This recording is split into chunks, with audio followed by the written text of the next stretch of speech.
Broadcasting from down on the bayou, it's the AverageMarks Pro Wrestling Podcast, a proud member of the Roar Network, powered by thegorillaposition.com. And now your hosts, Michael Leander and Patrick Fry. And welcome to the AverageMarks Pro Wrestling Podcast. I am your host, Patrick Fry, and for the first time in 64 episodes, I get to do this one solo. So this one should be interesting. Be sure to follow us on Facebook at The Average Mark. Subscribe to us on YouTube, which we are broadcasting right now. Also follow us on Twitch and our Periscope as well. Our Periscope, I believe, is up and running. Mikey O could not be with us here today. He's feeling a little bit under the weather, so we wish Mikey O a speedy recovery. Get well soon, buddy. Hope to have you on back next week. I'm sure we will, though. But for today, Patrick Fry, myself, will be rolling the solo-dolo, as I like to say. So there's a lot to talk about. A lot has happened over the last week here in especially in WWE. A lot has happened here. Also a little bit of talk here as we let's look at the rundown here for the Average Marks episode number 64 for February the 23rd, 2019. Of course, Monday night, Roman Reigns announced to return to Monday Night Raw to give us an update on his battle with leukemia, so we'll dive into that. Also, our first show since Elimination Chamber, we will review that pay-per-view, or I will at least. Also, this Kofi Kingston push. We'll talk about that as well. That has certainly something that has just seemed to have arisen in the last couple of weeks. And then also talk about the NXT call-ups. Maybe we'll talk about, I don't know, that dead crowd they had over in Lafayette on Monday night as well. And then a couple of releases, actually a few releases from WWE in the last 24 to 48 hours, I believe. We'll talk about that as well. Also, Ring of Honor New Japan Honor Rising the last two nights, or two mornings, I guess, here in America took place. We'll talk about that as well. Also, Ric Flair had a surprise birthday party. He's actually going to have another birthday party, I think, Monday night on Raw in Atlanta, unless that's scheduled for maybe a week from. I can't remember if it's scheduled this Monday or the Monday a week from this Monday, so I'll look into that. And then the first member of the 2019 WWE Hall of Fame, first inductee, was announced. Of course, that's D-Generation X, and we'll talk about all of that as well, as this is the Average Marks episode number 64 for February 23rd, 2019. So let's dive into our first topic. I went over the social media. I'm not used to doing this. This is usually Mikey O's shtick. Goes over the social media and stuff. Like I said, follow us on Facebook. Also follow us on Twitter, too, at The Average Marks. And then again on YouTube, which is what we're broadcasting on right now, along with Twitch and Periscope. So we got all of that working. And let's see here.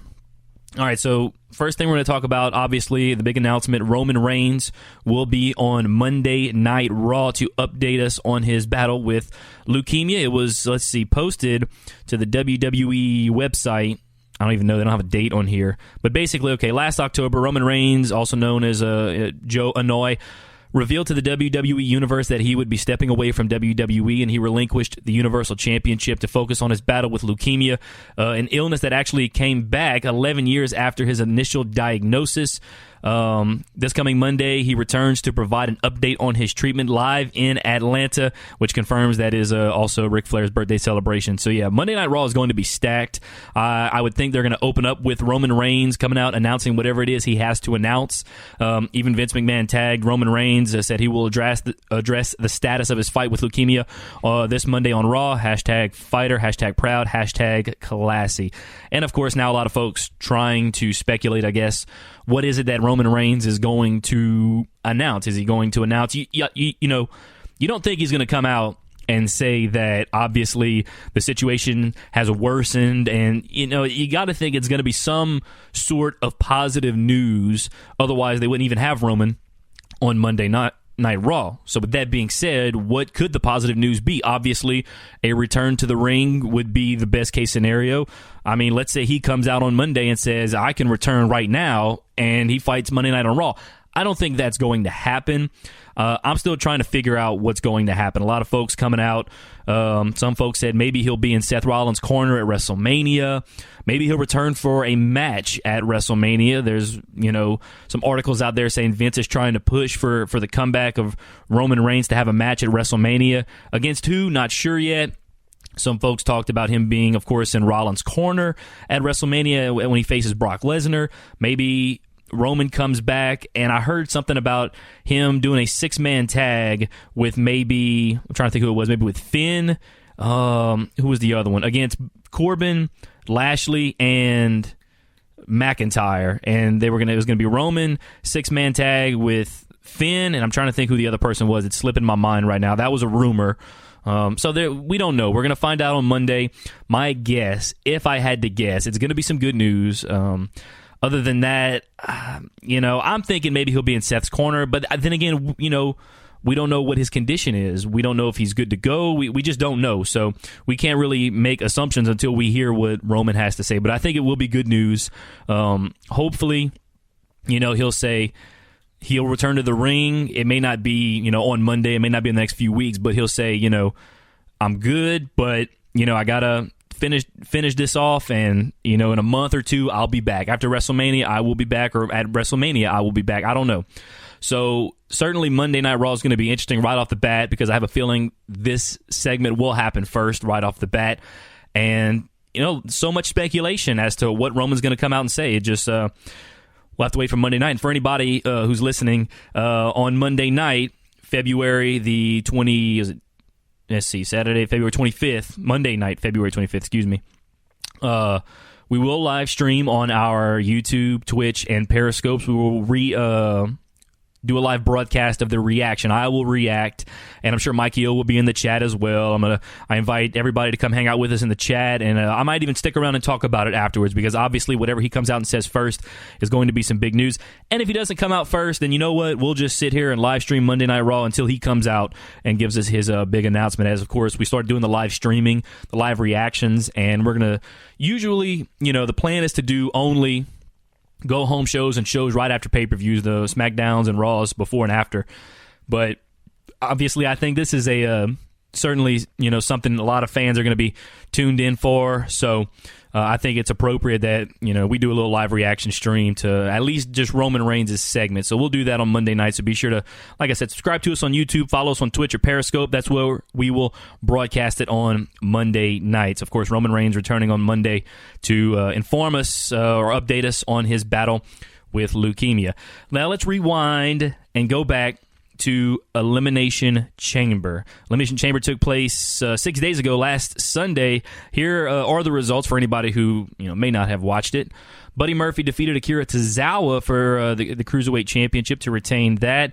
Bayley and Sasha, the first match of the night, they were crowned the inaugural WWE Women's Tag Team Champions by defeating Carmella and Naomi, Mandy Rose, Sonya Deville, Nia Jax and Tamina, Billie Kay and Peyton Royce, Liv Morgan and Sarah Logan. I had the Iconics winning that, and I was a little disappointed, but Bayley and Sasha, that would have been my second choice, honestly, Bayley and Sasha to win that match. So they certainly deserve it.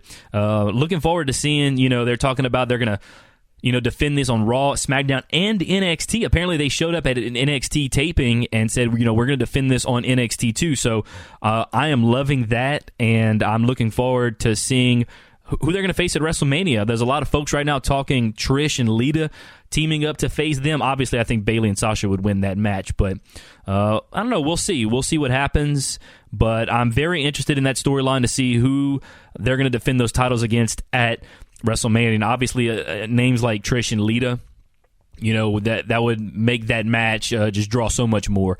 So congrats to Bayley and Sasha. First ever WWE Women's Tag Team Champions. That's the match I was most excited at seeing. I was a little disappointed it went on first. I was hoping maybe it'd go on last, but it was a good match, though. I loved it. Jimmy and Jey Uso, they are the new WWE SmackDown Tag Team Champions after defeating Shane McMahon and The Miz. And boy, The Miz, he didn't take that win or that loss very lightly, that's for sure. Finn Balor became the new Intercontinental Champion, and what in my opinion was kind of the shocker of the night. I fully expected Bobby Lashley to retain and maybe keep that feud going into WrestleMania, but Finn Balor pinned Lio Rush, and now Bobby Lashley and Lio Rush, at first it seemed like they wanted to split them apart. But then again, I think they teamed it together in a 6-man tag on Monday Night on Raw, so I don't know what they're doing with that. But Finn Balor, your new Intercontinental Champion. Ronda Rousey defeated Ruby Riott in an astonishing 1 minute and 41 seconds. Baron Corbin actually defeated Braun Strowman with the help of Drew McIntyre, and Bobby Lashley. And then Daniel Bryan retains his WWE Championship inside the Elimination Chamber after getting the final pin on Kofi Kingston. Speaking of Kofi Kingston, big-time push lately for Kofi Kingston. Mustafa Ali was supposed to be in this feud for the WWE Championship. Mustafa Ali was supposed to be in the Elimination Chamber match, and then, of course, he gets hurt, and he's replaced by Kofi Kingston, somebody who is already beloved by the WWE, universe. Remember the New Day now? The New Day's been around for, 7 years now? It's crazy to think that they've been around for that long. But the New Day's been around. I think they debuted, 2012? If I don't know, maybe somebody that's watching live can maybe correct me if I'm wrong. Sometime in 2012, the New Day debuted as a trio, as a faction, and since then they've never broken up. They've pretty much been, they've gone from heel and face back and forth a little bit, but certainly, consistency. They've been at the top of the tag team division throughout those 7 years. So, and Kofi Kingston, of course, we all know Kofi Kingston as Mr. Royal Rumble. He's had the greatest Royal Rumble, I guess, saves from elimination that you've ever seen. So, Kofi Kingston has just, he's been around for a long time. He's been Intercontinental Champion. He's never been WWE Champion, but now he will get his opportunity because he will go one-on-one with Daniel Bryan at Fastlane for the WWE Championship. And a lot of folks are pushing for Kofi Kingston to win that WWE Championship and go on to WrestleMania and face it against, whoever, because right now, Kofi Kingston took Mustafa Ali's, basically just picked up the storyline where Mustafa Ali left it when he got hurt. And Kofi Kingston, Kofi Kingston obviously is more over than Mustafa Ali is because Kofi Kingston is, much more well-known with the WWE Universe. So obviously, you're going to have Kofi Kingston. The fans are obviously going to, root for him, and why wouldn't you root for Kofi? Which is the interesting thing about, Kofi getting this push now, because there was always these talks about Big E getting this singles push, and there are rumors now that Big E will cost Kofi the WWE Championship at Fastlane, and honestly, at this point, I would not be surprised, because, as I said, the New Day has been together since 2012. Another faction, big-time three-man faction debuted in 2012, and they've already broken up twice, pretty much. So, and the fact that, and I'm talking about the Shield, of course, for those of you who couldn't catch it, the New Day consistently been together on the same page for 7 years, and at some point, these factions always come to an end some way, somehow, and it's never happened for the New Day. They've been as consistent can be as far as them sticking together throughout their tenure in WWE. So, would not be surprised to see a Big E possible heel turn. I mean, that's crazy to think, but, Big E turning on Kofi Kingston is certainly a possibility. Let's see, Casey Jones just sent me a message. I'm commenting on YouTube. Let me double check, Casey, and make sure I got this. I see now. For some reason, I looked at it earlier, and the chat was... There we go. All right. I got you on there now, Casey. We are good to go. So, all right, Casey. Yo, thanks for coming in, though. Let's see. You had Sonya Mandy. I'm just trying to go back on the chat here. You called the Usos and Finn. You did call that. About 5 years. They debuted July 21st. Okay, 2014. Okay, so there you go. Well, thanks for giving me the heads up, Casey, for sending me a message on Facebook that you were in the live chat. But that was their initial debut, made their actual TV debut in November of 2014. Okay, I got you. So, but yeah, the New Day, still, regardless, when they made their debut, they have been together. They've never broken up. No heel turns. I mean, they, as a group, have turned heel and turned face back and forth a couple of times in that tenure, but now you're going to have, someone turning within the group, possibly at Fastlane. So it would be very interesting. I would love to see, I would personally love to see that. But it would be so weird because, you just have become accustomed to seeing the New Day as a team to work together, never really have any animosity towards one another. So it'll certainly be interesting. And Kofi versus Big E at WrestleMania, I'm in on that. I can get behind that, certainly, because you obviously have a story there. You've been part of this faction together, that you've broken records, you've won the tag team titles 5 times, you're the longest reigning tag team champions ever, you've done all this stuff together, and boom, the story just writes itself right there. So, and Big E could play the card, hey, look, I felt like I deserved that singles push, and for some, you got it, or I don't know, because apparently the New Day has been pushing for Kofi themselves to get this push. So I don't even know how they're going to play that. So we'll see what happens at Fastlane. It's Kofi Kingston, Daniel Bryan for the WWE Championship at Fastlane on March the 10th.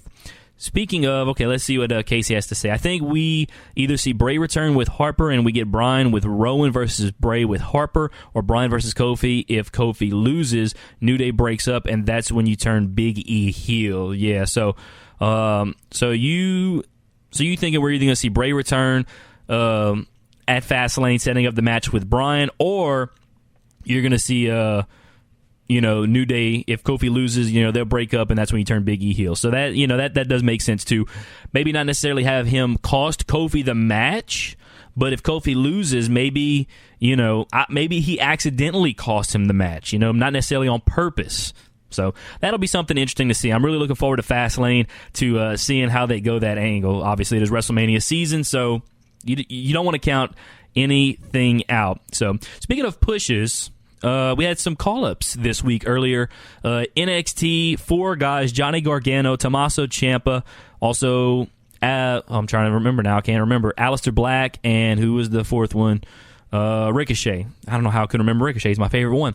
They all 4 made their WWE Raw and SmackDown debuts earlier this week and actually swept the competition. Gargano and Ciampa teamed up, of course, they're DIY, reunited. So they've teamed up. They swept Ricochet and Aleister Black. They all swept their matches on Raw and SmackDown. So they're all undefeated on the main roster so far. And, there was a lot of talk on Monday night about the crowd over in Lafayette. So I feel like I should talk about that, obviously, here for a little bit, because it's an hour down the road from where we broadcast from. And that same night, we weren't even watching Raw. We were at a house show here in Lake Charles, which we may have seen Ty Dillinger's last match in that night in WWE. We'll talk about that in just a little bit. But certainly, during the live event, during live events, there's intermissions. And during the intermission, I got on my phone. Let's see. I'll get to your question. Casey asked, do you think they're up for good, or are we just getting them for a short term? I do have a thought on that, Casey. I'll get to that in just a second. But the crowd Monday night, I don't know what to say about the crowd Monday night. I've heard some people say, obviously I knew a couple of people that went. They had a couple people said, from inside the arena, it seemed loud. But maybe on TV, obviously they can control the volume of the crowd. And I don't know if they were just, they had the mic down on them or what. I don't know. But it did seem dead on TV. But then again, WWE can make it seem that way, even if it's not, honestly. So I don't know what was with the crowd. I really don't. So I cannot put my finger on it. Crowd was a little bit better on SmackDown. Actually, it was a lot better on SmackDown. So. But it's New Orleans versus a Lafayette. I mean, Lafayette's not your major metropolitan of where you're going to get all sorts of wrestling fans. Obviously, there's some wrestling fans in the Lafayette area. But in New Orleans, I think you have a lot more of the hardcore wrestling fans. Obviously, you host WrestleMania in New Orleans. You don't host WrestleMania in a Lafayette. So that may have been something. A lot of families there.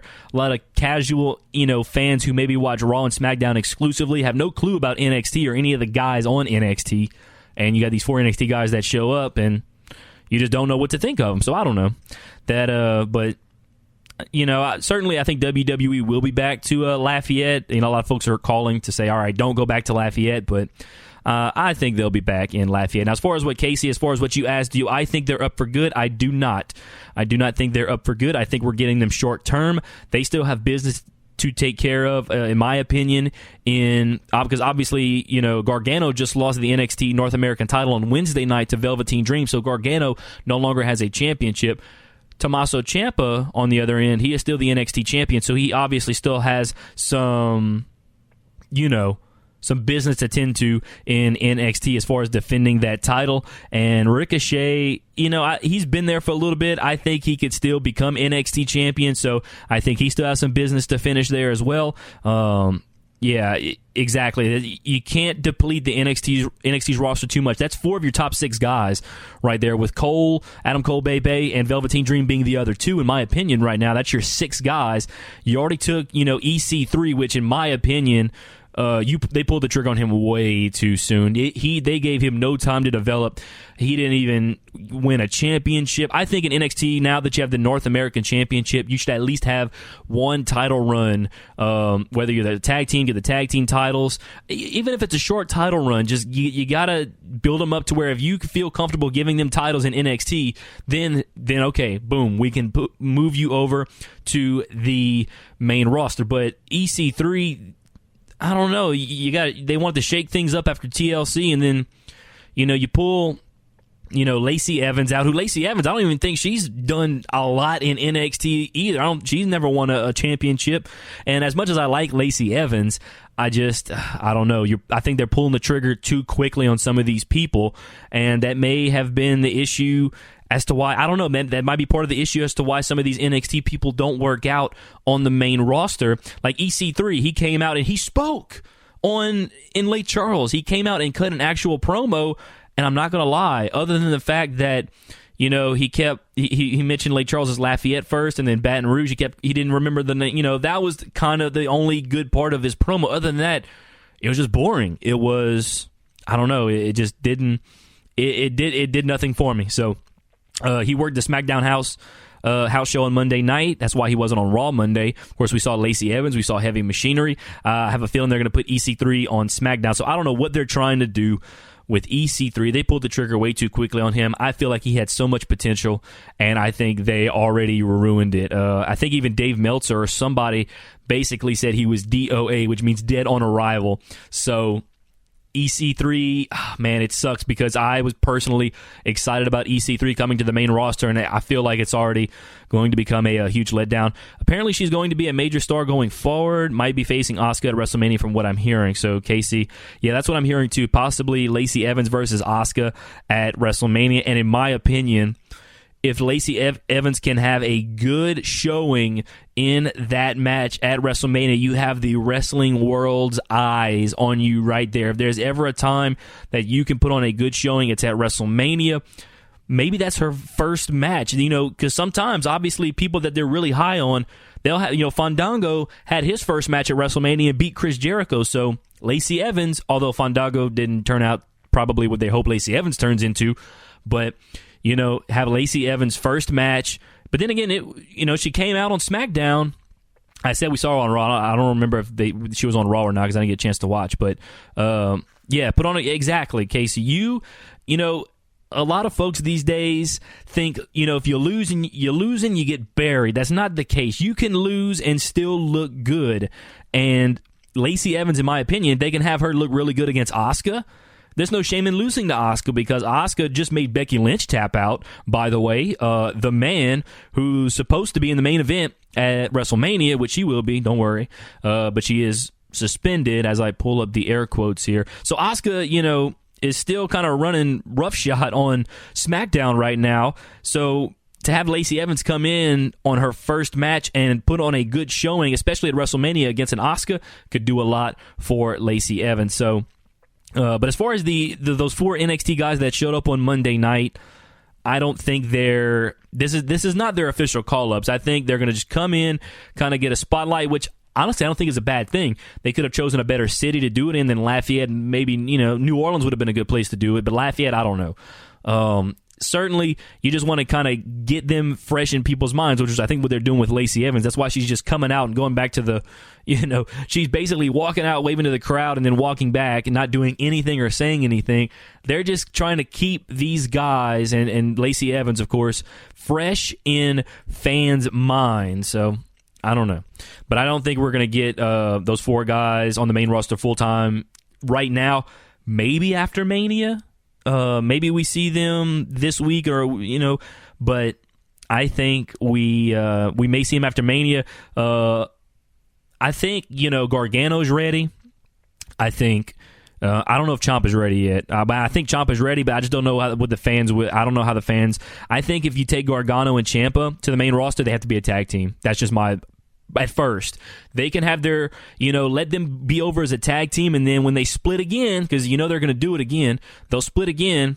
But then again, I could have sworn I saw, and I don't want to give any spoilers, but maybe that has already happened in an NXT taping. I can't confirm that, but certainly if you have them come to the roster, I would love to have them come to the roster as a tag team, DIY.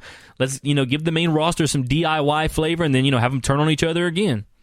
That's what I think, but who knows? They don't ask me. So, and then of course you have Ricochet. Ricochet is going to be a star. There's no doubt about that. And then you have Aleister Black. If you play him right, he's going to be a star as well. He's got the look. He's got the theme. He's got the ability. Aleister Black and Ricochet could be two of your superstars from NXT. I mean, you got guys that have been superstars from NXT like Seth Rollins. You got everybody pretty much in the Shield. You have let's see. Who else has pretty much become practically a superstar from NXT? I find Finn Balor is becoming a superstar. I think he was, in my opinion, he was already there. And then, I don't know who else. Shinsuke, I think they kind of ruined Shinsuke a little bit. Who else? Daniel Bryan wasn't on there. AJ wasn't on there. But, you got a few guys that have really turned into superstars, and I think Aleister and Ricochet could be those two next guys, and I think Gargano could be that guy too. Ciampa, I think he can, but I don't know. There's something about Ciampa. I love Ciampa, don't get me wrong, but I feel like Ciampa is his character. I just don't know how well it would go over with the main roster fans, because we all know, obviously, it's just different on the main roster. Aleister Black versus Demon Finn Balor at WrestleMania 36 would be an amazing match. I would, oh my Lord. Book that, Vince. WrestleMania 36, which I don't know where that's going to be at yet, but man, WrestleMania 36. Give me Aleister Black and Demon Finn Balor. All right. So we talked about the NXT call-ups. Let's talk about, ironically enough, you got 4 guys that, come up, I guess, or show up on Raw. And then now WWE's got rid of 4 guys. And let's talk about some of these guys they've gotten rid of. First of all, I think the first one that I saw that wasn't even an actual superstar, they let go of Arn Anderson, obviously, who plays a big role backstage. Let go of Arn Anderson. The next thing you know, Ty Dillinger requested a release. He gets released. Then Hideo Itami, who requested a release, I think a couple of weeks ago, he gets released. And then TJP, who I don't even think requested a release, gets released because apparently, he shows up with all these tattoos and is going through what people think is a midlife crisis and with a completely different look. And apparently, if you get all these tattoos, without... obviously you're on TV a lot, and you get all these tattoos with, tell nobody, that might, ring an alarm or a red flag or something. So they let go of TJP. I was talking with Casey, earlier. It was like, after TJP got let go, I was taking wagers, who they're going to let go of next. And right now, my money's on Mojo Rawley. I don't know what they're doing with Mojo Rawley, but it ain't good either. So Mojo Rawley, odds-on favorite to get released next. Let's see, Casey. I'm not sure you spoke on it, but did you hear about Bruce Pritchard? Apparently, he's head of WWE Creative again. I did not hear about that, Casey. I did not see or read anything about that. But if Bruce Pritchard is the head of WWE Creative, now, when you say head of WWE Creative, does that mean he gets the final say? Does he override whatever Vince is going to say? I have a hard time believing anybody's going to override what Vince would say. But certainly Bruce Pritchard, I don't know, that's certainly interesting, Bruce Pritchard, to have him as a head of WWE Creative. Who was originally, did he take someone's spot? Who was, Casey, if you know who was the head of WWE Creative, I guess, or who had that role before Bruce Pritchard, or has he been the head of Creative? Apparently, from what you're telling me, you actually just sent me a link here on Facebook, so let me go ahead and open this here real quick. So, Casey, thanks for according to WrestlingInc.com, thanks to Casey Jones there of Pro Wrestling Roundabout, also 337 Entertainment. Go give them a follow on Twitter and Twitch, 337 Entertainment. So, Casey, I got to give you a shout out there. And also Pro Wrestling Roundabout official there. He's in the chat under Pro Wrestling Roundabout, so y'all can just go click on his profile right there. So Bruce Pritchard is returning to WWE full-time to work in a top position with the creative team, according to PW Insider. This was February 23rd. This was posted today by Josh Gagnon of WrestlingInc.com. Let's see. Pritchard will begin at this Monday's Raw in Atlanta, Georgia, and will be working directly with Vince McMahon, much like he did during his previous run with the company. The repost stated his position was described as important as possible, and he'll be one of the top people on creative team going forward. Pritchard first began with WWE back in 1987, working occasionally as an announcer, then as an on-screen character. Brother Love, after his release in 91, Pritchard will return in 92 and become one of Vince's right-hand mans until leaving in 2008. So apparently Pritchard is back as one of the top creative guys in WWE, or at least, I don't know, if Monday Night Raw. Apparently he's going to start Monday night when they're in Atlanta, and there's a stacked Atlanta show. So Monday night is going to be a very interesting night. I tell you what, it's going to be something special, but let's go back now to the releases. You have, obviously, we talked about Arn Anderson has been released. Maybe Pritchard was taking Arn Anderson's place. Maybe Arn Anderson was one of the top creative guys there. Who knows? TJP, Ty Dillinger, whose 90-day clause will be up on May 23rd, 2 days before Double or Nothing. So I would love to see Ty Dillinger at Double or Nothing. That'll be interesting. Something interesting to watch for at Double or Nothing coming up May 25th.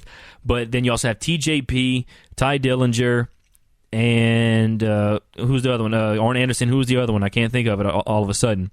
Oh, Hideo Itami. So Hideo Itami, all released by WWE. Let's move on now to our next topic, which is Honor Rising. Honor Rising, Ring of Honor, New Japan. Ring of Honor, New Japan, Honor Rising happened over the last 2 days. Let's go back to Friday's show. Let's see. Marty Scurll defeated Ren Narita. Zack Sabre Jr. defeated Shota Umino, I believe. Jushin Thunder Liger and Jonathan Gresham defeated Robbie Eagles and Taiji Ishimori. 8-man tag action here. The team of Toa Hanare, Tomoaki Hanma, David Finlay, and Juice Robinson defeated Tangaloa, Tama Tonga, Mark Briscoe, and Jay Briscoe. Juice getting the pin over Mark Briscoe there. And their openweight 6-man tag team championships were on the line as Taguchi, Yano, and Maccabee successfully defended against Cheeseburger, Delirious, and Colt Cabana. Toru Yano getting the pinfall over Delirious. And then the Never Openweight Championship was defended by Will Ospreay, his first defense, and he defeated Dalton Castle. That was a good match. Jeff Cobb, another guy I love outside of Ospreay. Ospreay's my new favorite guy in New Japan since Kenny went to AEW. But my second favorite guy over between New Japan and Ring of Honor, I think, has got to be Jeff Cobb. I love me some Jeff Cobb. The Ring of Honor World Television Championship on the line. He retains against Hiroki Goto. And then looks like the main event from night one. Well, they don't have the they actually don't have the winner here. They do not have they do not list the winner. It's Jay Lethal, Kazuchika Okada, and Tanahashi versus Matt Taven, TK Orion, and Vinny Marsaglia. I guess they had the match time, the lethal injection. I guess so. I guess it's Jay Lethal's finisher. So I'm guessing Lethal, Okada, and Tanahashi won that match, which would not surprise me in that. So that was night one of Honor Rising. As we scroll over now to night number two, let's take a look at night number two. The first match was a tag team match. You had Jonathan Gresham and Toa Hanare defeating Takamichi Noku and Zack Sabre Jr. The next match, Marty Scurll defeats Robbie Eagles. And then next match, tag team match, Colt Cabana and Toru Yano. They were opposing. They were on two different sides of the ring the night before, and now they're teaming up. They defeat Cheeseburger and Delirious. Fourth match, once again, Will Ospreay teaming up with Hiroki Goto, taking on Dalton Castle and Jeff Cobb. Ospreay and Goto getting the victory there. Tetsuya Naito and Shingo Tagaki taking on Vinny Marsaglia. I guess. I don't know. I may or may not be saying that right. And Matt Taven, but Naito and Tagaki getting the win there. Ring of Honor World Championship match. Jay Lethal retains against TK O'Ryan. And then the IWGP Tag Team Championship match. Sonata and Evil, their second defense since winning it, but they lose it. Tama Tonga and Tonga Loa are your new IWGP Tag Team Champions. And then the Ring of Honor World Tag Team Championship match. We got new champions. The Briscoe brothers defeat David Finlay and Juice Rob. Oh, I'm sorry, they retain, actually. The way it was lined up, it actually... it looked like they were the new champions, but they retained, the Briscoe brothers did, against David Finlay and Juice Robinson. So couple of big nights there. I know Cruz was all in on that, but unfortunately, I guess Cruz might be sleeping right now. I was going to get Cruz in here to get his thoughts in on Honor Rising, but a couple of thoughts he had, though, that he did tell me earlier this morning in our group chat. Let's see, what did he say? Let me go back and I'm going to pull that up real quick. Just a couple of comments Cruz had as I get ready to pull up our group chat here any second. But yeah, Honor Rising over 2 nights took place the last couple of days. And for some reason, the chat's taking a hot minute to get on up here. Any other time, it wouldn't. It'll come up in the blink of an eye. So, waiting for that to pop up. Hopefully, it'll pop up today. I don't know why it didn't take long to get to the. This is really kind of annoying almost that it just won't go to it. It goes to anything else. And the one time I want to go use Messenger, it's going to be slow. All right, well, I can't exactly remember what Cruz said about the show. But if I can, I don't know, hopefully I can pull it up here at some point. But I'll move on and maybe we can dive back into it. Well, let me try something. One more thing here. We're going to try one more thing. This should work. And this did work. Okay, so... all right, let's see. So he said, I'd watch Berger and Delirious versus Yano and Colt Cabana all day. He said it's special and basically just quoting some stuff from the match that I can't repeat on here, but apparently that match was comedy gold. Jonathan Gresham versus Zack Sabre Jr. I'll watch that for 3 days, he said. So so those are the 2 matches. It looks like Cruz kind of really stood out, so to speak, from for Cruz. So, and he also said, Holy S, Ospreay just hit Stormbreaker on Cobb. So apparently, I bet that looked nice. I bet that looked real nice. Those are 2 guys I'd love to see go one-on-one, Cobb and Ospreay. So just a couple of, I guess, comments there from Cruz Smith as he was tuned in to Honor Rising earlier this morning. So, of course, anybody has New Japan World can go back and watch that. Let's move on now to the next thing. Ric Flair's birthday party. This was a kind of a viral video. Apparently, Triple H threw a surprise party for Ric Flair. And Ric Flair walks in. I watched the video, and it was almost a who's who, somewhat in the wrestling business that was there. And they had some other random celebrities there as well, but as far as the wrestlers that were there, he walked in. I seen, Triple H was there. You had Ricky Steamboat was there. Greg the Hammer Valentine. No, not Greg Valentine. It was Michael Hayes. I think it was Michael Hayes was there. You also had Chris Jericho apparently was there. Shane McMahon was there. I'm trying to think who else was there. AJ Styles was there. I ironically saw a photo. Somebody was joking how Shane McMahon, they took a photo and Shane was standing in between AJ and Chris Jericho. And they thought that was highly ironic.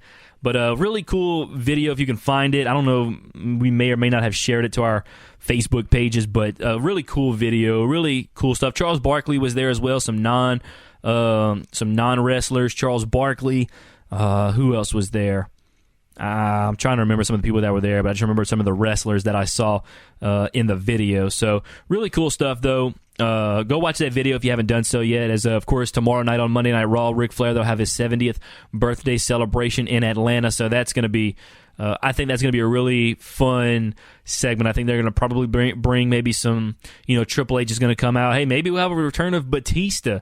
Who knows? So that's going to be real fun to to check out that birthday celebration for Ric Flair on Monday Night Raw. Who knows when that'll happen? That may happen early. That may happen late.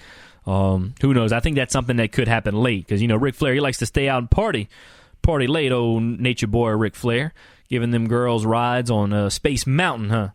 The nature boy. Nobody like him, and there will never be anybody like the nature boy. So they're celebrating his 70th birthday tomorrow night on Monday Night Raw. Now let's go to look ahead a little bit to the Hall of Fame weekend, or WrestleMania weekend, Hall of Fame induction ceremony, which will take place on Friday night this year. Or actually, no, it'll take place on Saturday night. Excuse me. Saturday night is when they're going to have the Hall of Fame, and NXT TakeOver will happen on Friday night. So the first inductees to the 2019 Hall of Fame class, none other than D-Generation X, of course, that consists of Triple H, Shawn Michaels, Billy Gunn, X-Pac, Road Dogg, and of course, they had no choice but to include Chyna in this group. So Chyna will officially be a member of the WWE Hall of Fame as a member of D-Generation X. So that's really cool. Shawn Michaels will also become the second two-time WWE Hall of Famer, I think. Ric Flair's the only other one as far as I know. There may be others, but I cannot remember. But Shawn Michaels will be a two-time Hall of Famer. Triple H will get into the Hall of Fame, it looks like. Of course, we know Triple H is going to go in again. I think Chyna should go in again as well. If there's any woman who deserves to be in there twice, in my opinion, it's Chyna. I mean, she just took women's wrestling, in my opinion, to a whole nother level. So, real interesting stuff there as DX announced as the first ever, not the first ever, but the first inductee to the 2019 Hall of Fame. So, love me some DX. DX was always one of those. I mean, you just loved it, DX, whether it was Triple H and Shawn Michaels, or after Shawn Michaels got hurt and temporarily retired, you had Road Dogg, you had, of course, Chyna was there for pretty much all of it until, of course, Stephanie came around. And then you had the Road Dogg, you had Billy Gunn, you had X-Pac. And then, of course, some people joking around, talking about, some of the honorary members they had, like Mike Tyson, Hornswoggle. I think Great Khali was an honorary member one time as well. Of course, you remember that one time they came out on Monday Night Raw and everybody wanted to be, it was like the one night only thing, and like everyone was coming out. And even the Boogeyman came out and was like, I want to, and it came out that his Boogeyman shtick, and it came out to be a member of DX. So as far as I'm concerned, the Boogeyman should go in as well. He's an honorary member of D-Generation X. I wonder if they would do that if they ever inducted the NWO. Like everybody that was ever a member of the NWO at some point, whether it was in WWE or WCW, everybody's in. So that'd be a very, very large group. Might be the biggest faction ever inducted into any Hall of Fame ever in the history of wrestling. So yeah, D-Generation X, first inductee members into the 2019 Hall of Fame. There was rumors that The Rock was going to be, that's why they moved it to Saturday night, because obviously you're going to get a huge name, and what bigger name can you get right now than The Rock? Maybe an Owen Hart would be another huge name, but obviously Owen no longer with us. But The Rock would be a huge name to get inducted into the Hall of Fame this year, and it's still possible. I mean, The Rock and DX in the same Hall of Fame class, I could see that happening because The Rock would be an individual. The DX is a group, The Rock is an individual, so The Rock could be like the top individual inductee, whereas DX could be the top faction inductee into the Hall of Fame. So tell you what. Looking forward to the Hall of Fame too. If DX is going to be there, that should definitely be fun. All right, well, I've somewhat run out of topics to I guess talk about here. I'm only about 43 minutes in. I'm about 17 minutes short here, so I'm not even exactly sure what to do here. Let me look through and see if there's anything else. Of course, I can remind you guys. Go follow us on Twitter. Go follow us on Twitch. Follow us on Periscope, which is where we're broadcasting live from Periscope, YouTube, Twitch, all today. Subscribe to us on YouTube. Really appreciate it. And if you feel like donating, of course, our link is at the top of the stream. You can see right here for anybody watching. Donate at www.streamlabs.com/AverageMarks. Any donation is appreciated, whether it's 25 cents, $25, or $25,000. I personally prefer $25,000, but maybe I'm just a little biased. So be sure, if you love what you see, if you like our content, go donate. It can only it'll only make our platform that much better. Give us be able to get more resources, make all of our stuff more accessible to you. So let me see here. I'm looking at some notes from the Wrestling Observer. This is what Dave Meltzer says. Dave suggests Ronda's goal from the beginning with WWE was to elevate women to the possibility of headlining pay-per-view cards like she did with UFC. This is what it says. Rousey's ultimate goal for pro wrestling is to accomplish what she did in UFC. She got women into UFC and was so successful as a draw that women's divisions became a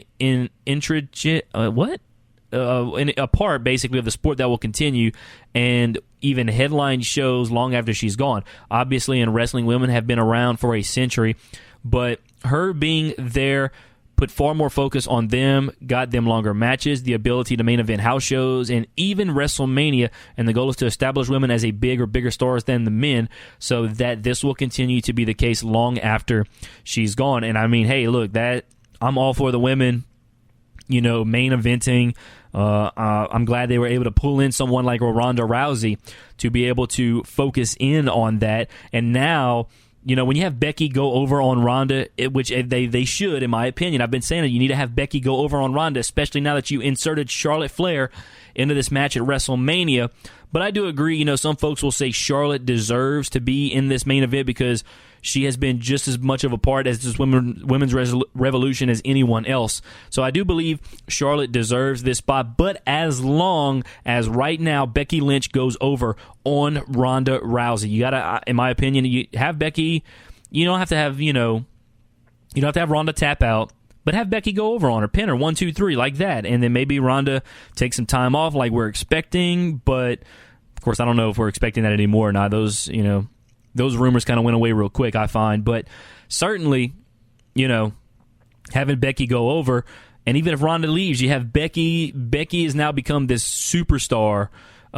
Becky is, in my opinion, almost just as much a reason that the women are going to main event as Ronda Rousey. Granted, without Ronda, I don't think they're going to main event. But I think having Becky go over on Ronda, now you send Becky Lynch into this new stratosphere, I believe. So Becky Lynch going over on Ronda. Now you have Becky Lynch, who can be your face of the women's division going forward, and now you can have Becky do all these matches with all these up and comings like a Ruby Riott, like a Lacey Evans, stuff like that. So I'm interested to see how they obviously, I believe Becky's going to go over at WrestleMania. Hopefully they have her go over on Ronda, and I think that'll help WWE out in the long run because Ronda's Ronda. Ronda's always going to draw like Brock Lesnar. Brock's always going to draw some way, somehow. I think Ronda these days might even draw a little more than Brock Lesnar. But as far as WWE fans, because at least Ronda shows up, defends the belt, and all that stuff. So, have Ronda. The fact that you have Ronda week in and week out showing up is actually a good thing. So versus Brock, who shows up, whenever he wants, obviously. And I also think Seth's going to go over on Brock too. He needs to. I don't see why you keep that title on Brock. I really, really don't. I mean, you want to give the fans what they want. Give the title to Seth. Seth has not held that Universal title yet, so I think it's time. I've been saying he's been the most consistent thing for WWE in the past year, consistently good at that. So, in my opinion, you have Seth Rollins certainly go over on Brock Lesnar. All right. I'm trying to, kill as much time as I can here. It's one of those things, I've never done the show solo before. Always got Mikey O here. Mikey O, sometimes I let Mikey O talk, I guess, but Mikey O's usually able to fill up a good bit of time with me, so it helps me out too. So, but of course, Mikey O couldn't be on the show today. He's feeling a little bit under the weather. I was actually fighting something.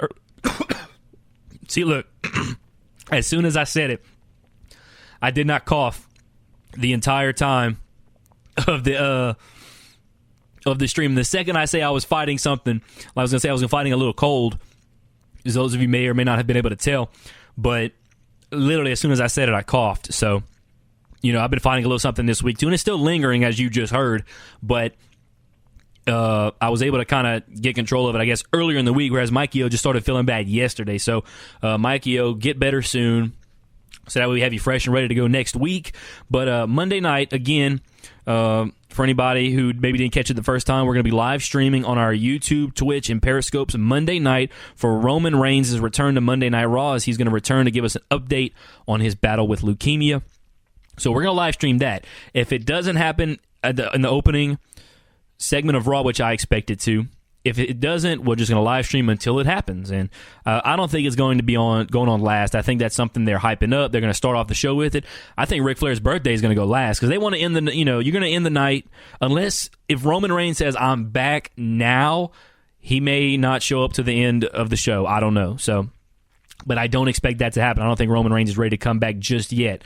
But I think he's very, very close. Otherwise, they would not have him come out on Monday Night Raw. Speaking of that, actually, there's something I did want to cover about Roman Reigns. Recently, there was a picture posted on someone's Instagram. Apparently, Roman Reigns was training somewhere, and let's see if I can find this picture. It was a picture on Instagram, but somebody that was, I guess, helped training Roman Reigns, or he worked at this gym Roman was training at, and he put in the description that, that they were basically helping Roman Reigns for his in-ring return. Of course, we know he's going to be back in the ring. We just don't know when. So, to me, some people may have overreacted on that, thinking, oh, maybe he's going to be back like ASAP. No, we know he's coming back.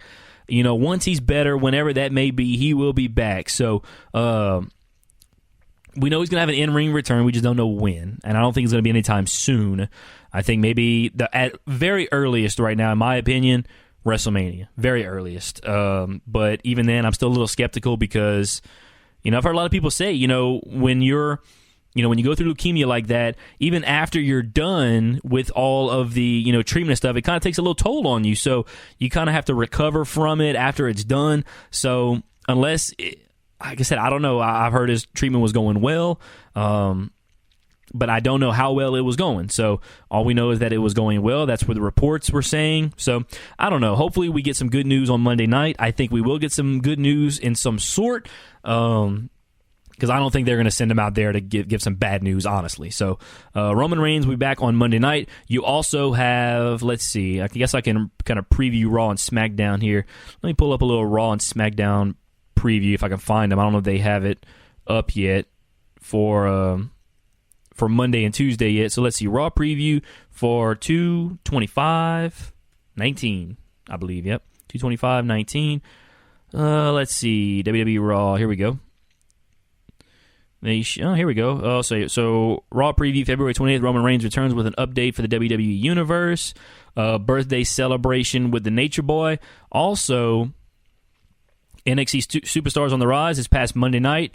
They scored big wins and they all maintained. How will these four newcomers dazzle the universe this week? So apparently the NXT guys will be there on Monday night. Something about Dean Ambrose. Dean Ambrose has made it clear multiple times how he feels about Seth Rollins since he turned the Shield's back in October, but the self-proclaimed moral compass of WWE was oddly surprised when the Kingslayer, who's battled Ambrose tooth and nail since the Shield's destruction, didn't back him up in his match against Drew McIntyre.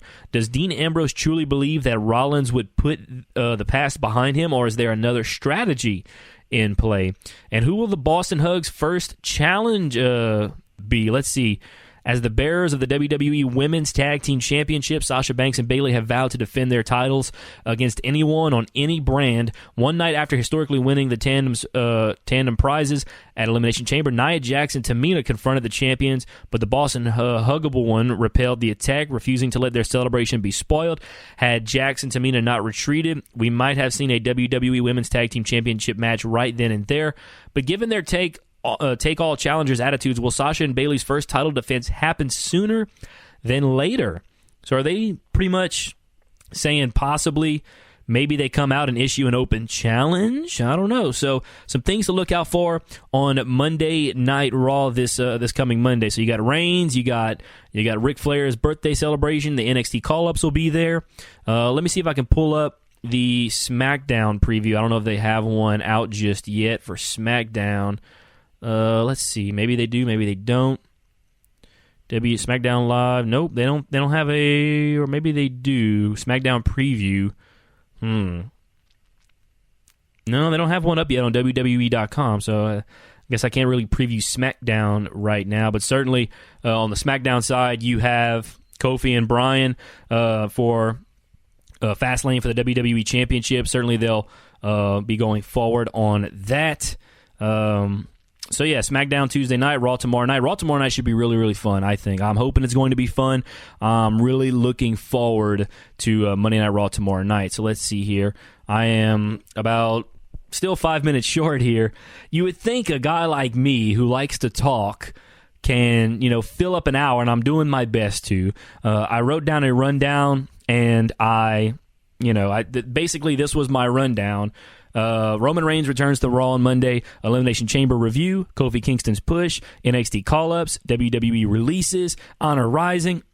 Ric Flair's birthday party. And DX to be inducted into the Hall of Fame. Usually when Mikey O's with me, that's a full show right there. But unfortunately, Mikey O, he likes to talk too. And I guess when I allow him to talk, I'm just joking. He fills up a lot of time too, so it's very easy to get through 1 hour. But solo for me, it's especially without commercials, just rolling straight like that.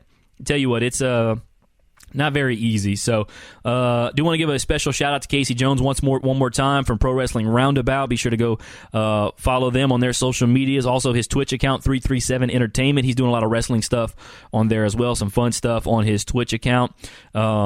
He was in the chat earlier today talking broke us the news that Bruce Pritchard is now one of the top creative guys apparently in WWE, maybe Vince's new right-hand man for the first time since 2008. We read that article from Wrestling Inc. earlier. So certainly Bruce Pritchard on Monday Night Raw, with everything else that's happening on Monday Night Raw on Monday, I think will maybe make Raw's already a must-watch since Roman Reigns is coming back. So tomorrow night, Monday Night Raw, I'm excited. I can't wait. We're going to be live streaming from our AverageMarks YouTube, Twitch, and Periscopes. At least we're going to do Roman Reigns' announcement.